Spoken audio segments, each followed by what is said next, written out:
నాకు తెలిసినటువంటి సమాచారం, నాకు అందినటువంటి సమాచారం ఏమిటి అని కనుక చూస్తే, వాళ్ళు ప్రొఫిషియన్సీ ఇంగ్లీషు క్వాలిఫై అయిన వాళ్ళే తక్కువ ఉంటారట. ప్రొఫిషియన్సీ ఇంగ్లీష్ పేపర్ ఉంది కదా, అది క్వాలిఫై అయిన వాళ్ళే తక్కువ ఉన్నారు. కాబట్టి అది అన్ఎక్స్పెక్టెడ్. దాంట్లో కట్ ఆఫ్ అనేటువంటిది నిర్ణయించడం అన్ఎక్స్పెక్టెడ్.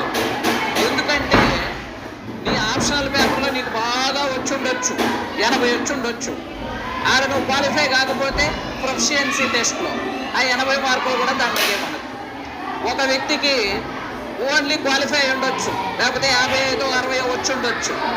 ఆ వ్యక్తి ప్రొఫిషియన్సీ టెస్ట్లో క్వాలిఫై అయి ఉండొచ్చు. అప్పుడు ఆ వ్యక్తికి జాబ్ ఇచ్చేటువంటి అవకాశం అనేటువంటిది ఉంది. కాబట్టి నాన్ లాంగ్వేజెస్కి సంబంధించినటువంటి టీజీటీ, పీజీటీని అన్ఎక్స్పెక్టెడ్, అది అంటే మనం ఎక్స్పెక్ట్ చేయడానికి అవకాశము లేదు అనే విషయాన్ని మీకు నేను తెలియజేస్తాను.